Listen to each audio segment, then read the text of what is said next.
हम लोग थोड़े प्रभु की महिमा हो, हम लोग थोड़ा सा समय परमेश्वर के वचन से देखेंगे। आज हम लोग बातचीत करेंगे और परमेश्वर का वचन से देखेंगे इफिसियों की पुस्तक, एपिस्टल इफिसियों, पौल प्रेरित का इफिसियों की पुस्तक 5वां अध्याय, इफिसी नए में प्रेरित की पुस्तक, इफिसियों की पुस्तक 5 अध्याय 6 से लेके 15, 10, 12 तक पढ़ेंगे।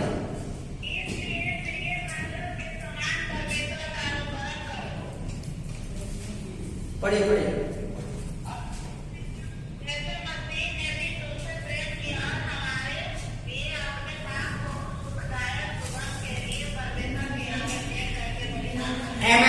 परमेश्वर का वचन पढ़ाए और सुनाए प्रति प्रभु आप हमें आशीष दे। आइए हम लोग प्रार्थना करेंगे। पवित्र परमेश्वर पिता, हम लोग धन्यवाद देते हैं हम लोग का मंडली के लिए, तूने जो वचन आज दिया है प्रभु इसके लिए धन्यवाद।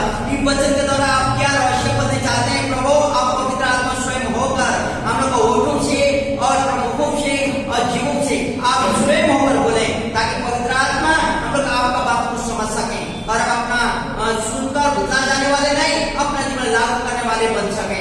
महिमा आपकी हो, हर एक बातों के लिए धन्यवाद यीशु का नाम में, आमेन, हालेलुया।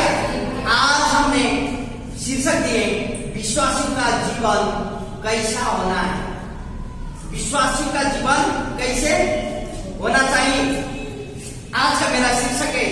अब्राहम विश्वासी किसको बोला जाता है? जो विश्वास करता है। किसके ऊपर है? बहुत चीजों में हम विश्वास करते हैं लेकिन उसको विश्वास नहीं बोलता, लेकिन प्रभु यीशु के ऊपर में जो विश्वास करते हैं उसी को विश्वासी बोला जाता है। तो यह बोलता विश्वासी का जीवन में क्या होना चाहिए या कैसा होना चाहिए बोल के आप हमने सीख सकते हैं। 6 पद में देखिए क्या बोल, 6 पद में क्या है, पढ़िए। कोई तुम्हें व्यर्थ बातों से धोखा न दे, क्योंकि इन्हीं कामों के कारण परमेश्वर का क्रोध आगे न मानने वालों पर भटकता है। हालेलुया। यहाँ बोलता व्यर्थ बातों से धोखा न खाओ, धोखा न दे, परमेश्वर का क्रोध भटकता है। व्यर्थ बात क्या है? जो चीज परमेश्वर को नहीं भाता, व्यर्थ बात क्या है? गौफ करके बैठे हुए वहीं जाके बैठना, इसका बात उसको कहना, उसको कहना, दूसरा का झगड़ा लगा देना, लेकिन ये अच्छी बात है नहीं। ऐसे समय बर्बाद होता है और परमेश्वर का महिमा भी नहीं होता। इन चीजों से धोखा ना खा बोलता। लोग कहेंगे ना कि ऐसा है वो ऐसा है, ऐसा सुनते हुए हम लोग को जाना नहीं होगा, धोखा नहीं खाना होगा। हालेलुया। हम लोग धन्यवाद दें प्रभु को हर एक बातों के लिए। और यहाँ परमेश्वर का वचन बोलता है कि तो हम लोग धन्यवाद देते हैं प्रभु को कि हर एक बात में प्रभु की महिमा हो। और यहाँ बोलता कोई हमें भी धोखा ना दे और हमको भी किसी को धोखा नहीं देना है। आपको किसी को आपको धोखा नहीं देना है।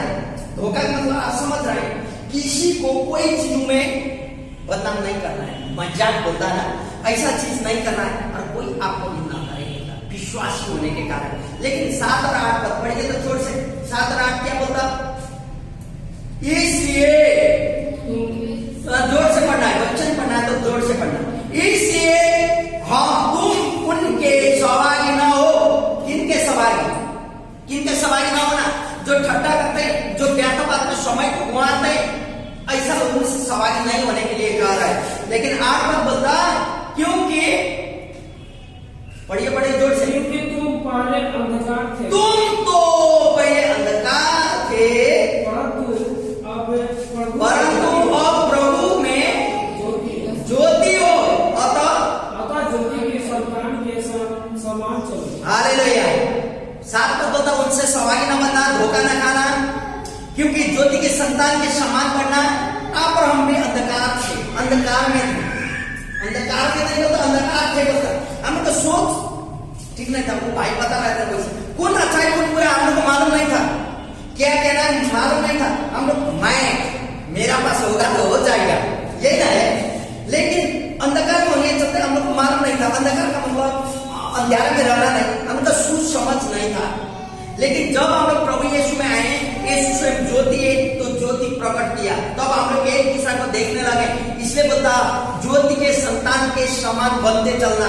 आपको मालूम है ज्योति के संतान, आप कहीं जाते हैं आपको लोग दिखाई देते हैं, चाहे प्रार्थना में जाए, चाहे दुआ में जाए, चाहे दुकान जाए, कहीं भी आपको लोग देखते हैं, देखते ही नहीं।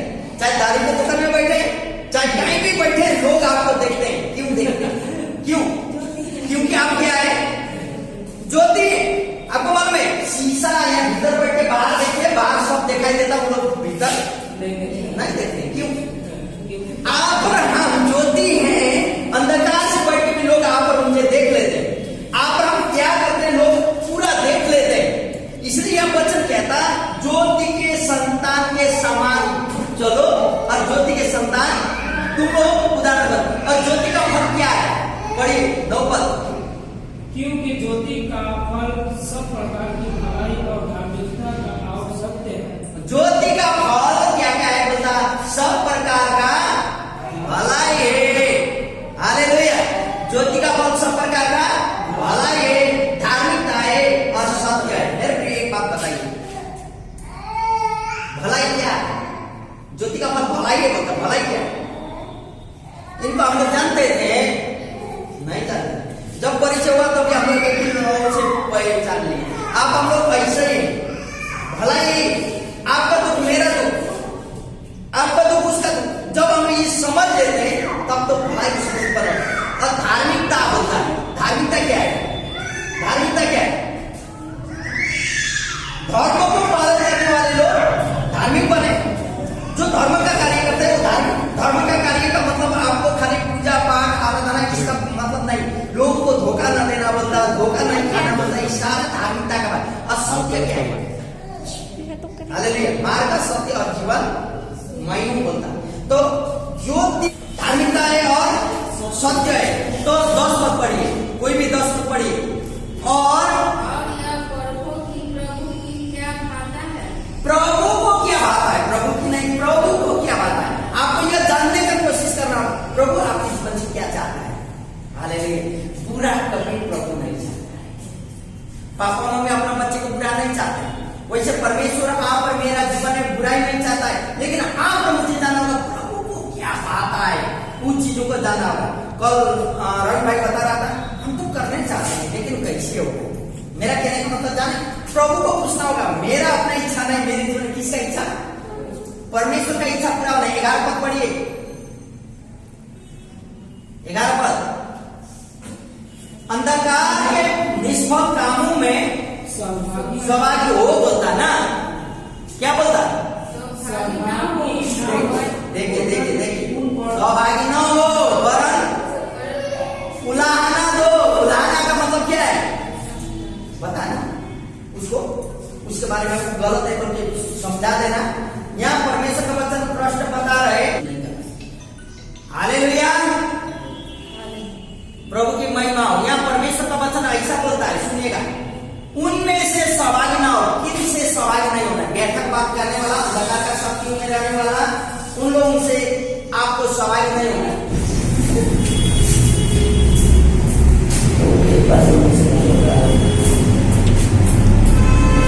हालेलुया।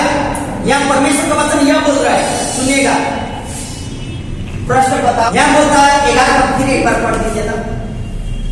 अंधकार के निष्फल कामों में सहभागी न हो। अंधकार का निष्फल काम में सहभागी न हो और वर्तन ऊपर उलाहना दे। अंधकार का निष्फल काम क्या क्या है? बताइए तो एक बार बताइए, अंधकार का निष्फल काम क्या है? बेसराई में जाना, दारू पीना, बर्बाद करना, घर में देखभाल नहीं करना, झगड़ा करना, और अंधकार का काम है। वैसा काम में सहभागी नहीं बनने के लिए परमेश्वर। क्यों? क्योंकि हम लोग कौन है? कौन है हम लोग? ज्योति के संतान है। कौन है हम लोग? विश्वासी। आपको क्या होगा सोचना होगा, परमेश्वर का वचन में हम लोग परमेश्वर का वचन पढ़ने विश्वासी लोग हैं और परमेश्वर में हम लोग ज्योति के संतान हैं। तब तो अंधकार का काम में हम लोग को सहभागी नहीं बनना होगा। अंधकार और आप जानते हैं अंधकार का काम क्या क्या है? आप जानते हैं सारा चीजें जो परमेश्वर को महिमा नहीं देता। हालेलुया। आपका जीवन से कौन कौन चीजों से परमेश्वर को महिमा नहीं हो रहा है? बोलिए तो। आप जानते हैं कोई ये चीज ऐसा चीज है परमेश्वर का महिमा नहीं होता। जाने का मन नहीं होता वो वहां जाए, वहां जाने का परमेश्वर का महिमा उस चीजों से नहीं होता। तब तो वो चीज क्या है? अंधकार का काम है। यहाँ बोलता पढ़िए तो बीच में 12-13 पढ़े, 12-13-14 पढ़िए, कोई भी जोर से 12-13-14। क्योंकि उनके गुप्त कामों की चर्चा भी लज्जा की बात है। देखिए अंधकार का काम का गुप्त बातों का चर्चा करना भी लज्जा। क्या क्या करता अंधकार में हम लोग नहीं जानते। चोरी डकैत व्यभिचार हर एक चीज का। और यहाँ बोलता 13 पद है, क्या बोलता? और जितने कामों पर उलाना दिया जाता है ये सब ज्योति से प्रकट होते हैं, क्योंकि प्रकट करता है वह ज्योति है। हालेलुया। देखिए मेरे एक अभी तो काम कर रहे हैं ना, मालूम नहीं चलता। लोग बोलते मरने के बाद खत्म हो जाएगा, नहीं हो रहा है। जो कुछ आप पर मैंने काम किया वो वहां प्रकट किया जाएगा। हालेलुया। हम लोग का डर यही है ताकि मेरे जीवन से खराब ना हो। और नीचे बोलता 14 क्या कहता है? सोने वालों, ये सोने वाला जागो और मुर्दों में से जी उठो। मसीह की ज्योति तुझ पर चमकेगी। आमीन। जागो सोने वालों। अभी क्यों बोल रहे? सोने का मतलब बेड में बिस्तर मस्त नींद में सोने का बात नहीं कर रहे। हम ईश्वर को जानते थे, ज्योति के संतान बनते हुए उसके लेवल में नहीं जाते तो उस समय प्रभु जगा रहे, हे सोने वालों जागो उठो, मुर्द में से जी उठो। यहाँ मरा हुआ आत्मा बात नहीं कर रहा, आत्मा में मरा हुआ कौन है? उस लोगों का बात कर रहा है जो ज्योति का संतान होते हुए मरे के समान होता। तो उन व्यक्ति को बोल रहा है कि जागो तुम अभी एक बार, क्योंकि मसीह ज्योति तुझ पर चमका हुआ है। अभी तू जो भी काम कर रहा है वो लोगों को दिखाई दे रहे। हालेलुया। मालूम है ज्योति का लोग जो भी काम करते हैं लोगों को सबको प्रकट होता है, देखते हैं लोग। आप और मुझे देखते रहते हैं क्या करते हैं, कैसा करते हैं। प्रभु को नहीं जानने वालों को नहीं देखते हैं, वो लोग करते। कल तो दारू पिया लोगों को नहीं जानता, दारू पिए छोड़ के आ गया तो ऐसा करता देख लेता है ना, कल तक नहीं देखता है हर एक चीजों को। लेकिन यहाँ बोलता आज देख लेते हैं, इसलिए ज्योति तुझ पर चमकाए बेटा। 15 पद पढ़िए ना। इसलिए ध्यान से देखो कि कैसे चाल चलते हो। बुद्धियों के सामने नहीं पर बुद्धिमानों के सामने चलो। नहीं, सामने नहीं, सम्मान। सामने का मतलब आगे होता समान। देखिए निर्बुद्धि के समान नहीं, लेकिन बुद्धिमान के समान चलो। हालेलुया। कैसे आप चलते हैं मेरे? ध्यान से देखें। आप क्या खाते हैं, क्या पहनते हैं मतलब नहीं, लेकिन कैसे आपका व्यवहार है, कैसे लोगों के साथ व्यवहार है आपका पड़ोसी के साथ, आपके घर वालों के साथ, आपका फ्रेंड के साथ, कैसे उसको ध्यान से देखने की बात कर रहे हैं। परमेश्वर का वचन देखिए आप क्या करते हैं, कैसे चलते हैं, ध्यान से देखिए। बोलता है वचन आप और मैं ज्योति का संतान हो तो उठते बैठते लोगों का नजर आप और मेरे ऊपर बढ़ जाता है। हम लोग उन लोगों को नहीं देखते हैं, लेकिन वो लोग। हालेलुया। नीचे पढ़िए 16 पद।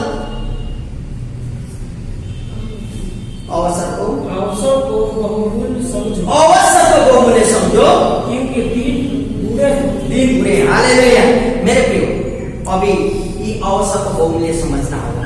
आप और मेरे पास जीवन है तो मौका है। आप और मेरे पास वचन कहता है कि मर चुके आदमी मुर्दा परमेश्वर को महिमा कर नहीं सकता, परमेश्वर को धन्यवाद दे नहीं सकता मुर्दा। वचन यह भी कहता है भजन संहिता में। लेकिन यहाँ बोलता अवसर ये मौका ये आज है ना, एक दिन कल बुढ़ा बुढ़ी बनते जाएंगे। आज का दिन कभी लौट के नहीं आएगा। आज का जो मौका है आज ही मौका ले लेना, कल कुछ नहीं होगा। जैसे हम लोग अभी माता पिता बोलते हैं आप लोगों ने हमारे लिए कुछ नहीं किया, वैसे हो जाएगा। समय कल करेंगे, कल कभी नहीं आता है। कल परसों हम लोग वही चलते बोल रहे थे मरने के बाद नहीं समय होता, लोग एक वचन हम लोग डाले थे। इसलिए मेरे प्रिय आपको याद कीजिए अवसर अभी है। आप जाए ना, हम लोग आ नहीं सकते हैं, लेकिन आप वही जगह में आपका मौका है। इसलिए यहाँ बोलता अवसर को बहुमूल्य समझना है। अभी जीवन है तो इसको सदुपयोग करना है, इसलिए इसको दूसरा चीजों में इंजॉयमेंट में नहीं, लेकिन परमेश्वर का ज्योति का संतान के समान। नीचे 17वां पद पढ़िए, क्या बोल रहा है? इस कारण निर्बुद्धि न हो, ध्यान से समझो और ध्यान से समझो कि प्रभु की इच्छा क्या है। प्रभु की इच्छा क्या है। हालेलुया। निर्बुद्धि नहीं, बुद्धिमान बनना है। हर एक के जीवन में प्रभु की इच्छाएं हैं। गवाही क्यों हम लोग मौका देते हैं? गवाही में हम लोग जानते हैं हर एक के जीवन में। लास्ट टाइम हम लोग बोल रहे थे बाइबल स्टडी में, लीडर पैदा होता है, लीडर बनाया नहीं जाता। लीडर पैदा होता लेकिन उसको सुधारना, बनाना, ट्रेनिंग देना हम लोग का कर्तव्य है। ट्रेनिंग देने के बाद वो हो जाता। लजाने वाला आदमी भी बोल सकता है। इसलिए यह बोलता कि अवसर को मौका लेना चाहिए, अवसर को आगे बढ़ना चाहिए, और परमेश्वर आपका जीवन में क्या इच्छा है उसको आपको जानना होगा। हालेलुया। चाहे उपवास के द्वारा, प्रार्थना के द्वारा, कुछ के द्वारा बोलना होगा। खाली प्रभु ये नहीं, प्रभु तू क्या चाहता है मेरे जीवन में, प्रभु तू बता मैं क्या करूं। हाँ, प्रभु कहता है सुसमाचार का धावक बनो। ओके प्रभु मैं तैयार हूं। वही समय प्रभु हम लोग को बनाने शुरू करता है। आमीन। प्रभु मैं एक अच्छा प्रार्थना करने वाला योद्धा बनने चाहती हूँ या चाहता हूँ, प्रभु वही आधार में आपको चलाएगा।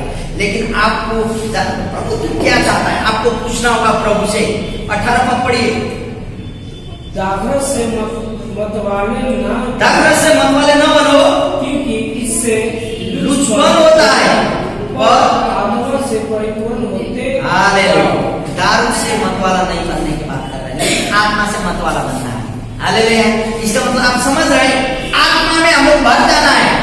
चाहे कोई भाषा क्यों ना बोले, चाहे कोई भी चीज क्यों ना कहे, हम लोग आत्मा से भरना होगा, भरना होगा। हम लोग देखिए यहाँ क्या बोलता है, आवाज ज्यादा। और सुने, दारू से नहीं लेकिन आत्मा से मतवाला बनना होगा। 17 और 18, 19 और 20 पद कोई पढ़ी। 19 पद तारीख। और आपस में भजन और स्तुति गान और आत्मिक गीत गाया करो, अपने मन में प्रभु के सामने गाते और कीर्तन करते रहो। हालेलुया। धुन को गुनगुनाना होगा। आमीन। धुन को निकालना, गीत नहीं आता है लेकिन धुन तो आता है ना, धुन आता है। धुन को गुनगुनाना होगा, कीर्तन करते रहो। बोलते एक दूसरा परिवार में रहते समय जब काम धंधा खत्म होता हम लोग को गाना गाना होगा। पक्का मुंह से निकलता है, फिल्म का गाना निकलते जगह प्रभु का गाना निकलता है, गुनगुनाते रहना होगा ताकि प्रभु को महिमा होता है। प्रभु को महिमा देने के लिए ऐसा करके घुटना मार के नाक धाके करने की जरूरत नहीं। काम करते करते भी हम लोग प्रभु को धन्यवाद दे सकते हैं। हालेलुया। तो यह बोलता है कि हरदम भजन गीतों के द्वारा हो, धुन निकालते हुए हो, धन्यवाद देते रहना हो। 21 पद पढ़िए तो क्या बोलता है? मसीह के भाई 21 मसीह के भय से एक दूसरे के अधीन रहो। हालेलुया। मसीह से आगे 20 पद पढ़िए। और सदा सब बातों के लिए हमारे प्रभु यीशु मसीह के नाम से परमेश्वर पिता का धन्यवाद।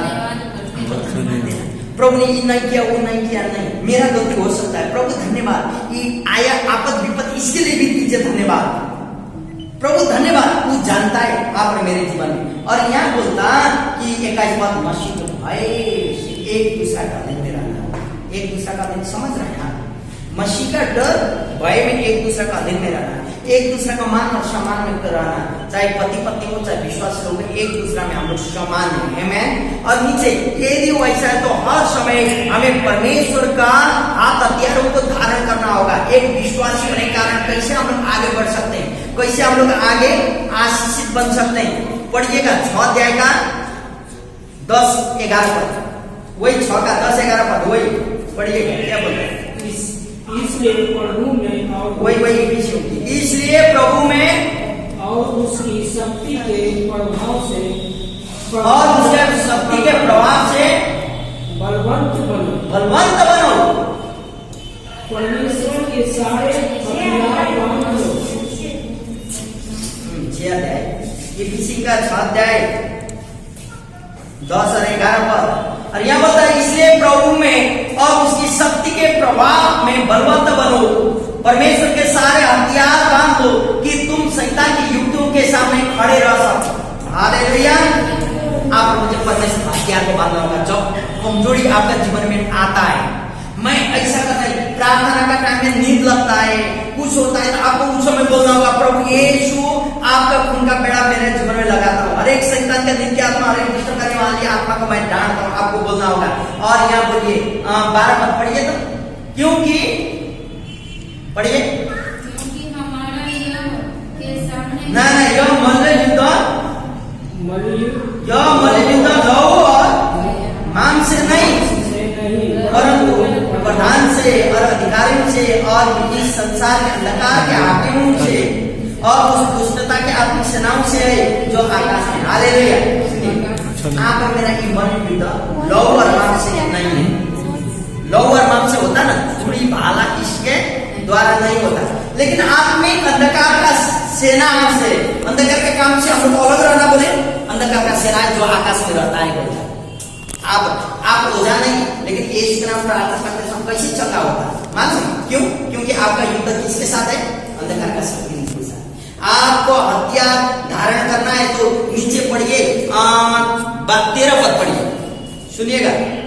इसलिए पढ़िए, इसलिए 13 पद, इसलिए परमेश्वर के सारे हथियार बांध लो कि तुम बुरे दिन में बुरे दिन में सामना कर सको। बुरे दिन कौन है? भूकंप आता हो, दिन हम लोग बांध सके, सामना कर सके और सब कुछ करके स्थिर रह सके। और मेरे साथ बोलिएगा, इसलिए सत्य से अपनी कमर कस कर और धार्मिकता के झिलम पहन कर और पाँव में सुसमाचार की तैयारी के जूते पहन कर और इन सब के साथ विश्वास की ढाल लेकर स्थिर रहो, जिससे तुम उस दुष्ट के सब जलते हुए तीरों को जा सको और उद्धार का टोप और आत्मा की तलवार जो परमेश्वर का वचन है ले लो। हर समय हर प्रकार से आत्मा में प्रार्थना और विनती करते रहो और इसीलिए जागते रहो कि सब पवित्र लोगों के लिए लगातार विनती करते रहो। हालेलुया। परमेश्वर की हथियार, उद्धार का टोप हो, सुसमाचार में मेल मिलाप की जुक्ति हो और विश्वास का ढाल हो और धार्मिकता का छाती पाता हो और सत्यता का कमर कस लेना होगा और आत्मा का तलवार क्या है? परमेश्वर का वचन। आमेन। हालेलुया। इन चीजों को लेंगे तो आप और मेरा जीवन, विश्वासी का जीवन कैसा होना है आप और मैं जानता हूँ।